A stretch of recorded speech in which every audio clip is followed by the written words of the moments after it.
আসসালামু আলাইকুম বন্ধুরা, আপনারা সবাই কেমন আছেন? আল্লাহর অশেষ রহমতে আলহামদুলিল্লাহ আমি ভালো আছি। তো নিয়ে আসলাম আজকে একটা ব্লগ ভিডিও।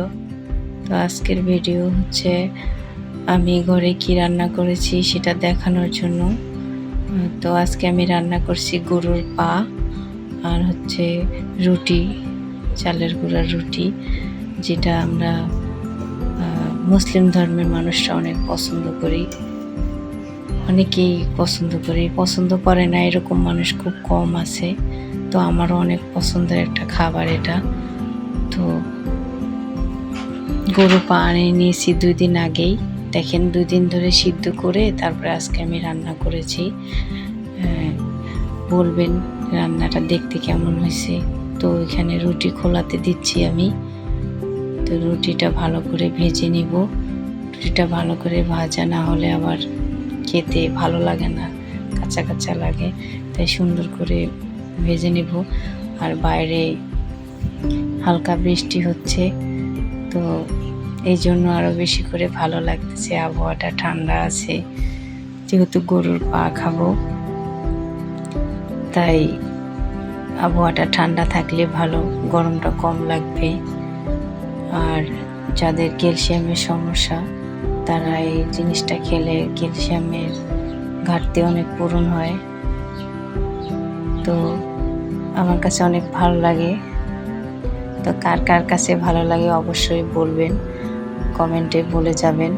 আর এই যে এদিকে দেখেন রুটি বানাচ্ছি, আমার ভাগ্নি রুটি বানাচ্ছে, আমি শিখতেছি।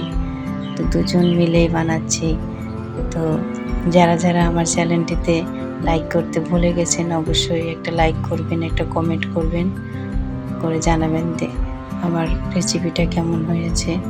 তো এখন আমার হাজব্যান্ডের জন্য বাড়তেছি, ওকে আগে দিব, ও খেয়ে বলবে যে কেমন হয়েছে।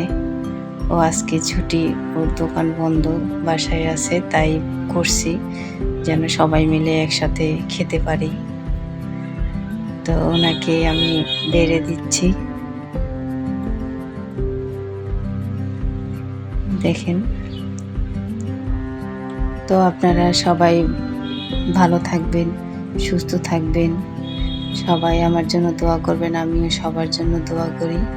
এই যে দেখেন আরেকজন শুধু খাচ্ছে আর খাচ্ছে, কিছু বলে না, মানে পেয়ে শুধু খেয়ে যাচ্ছে।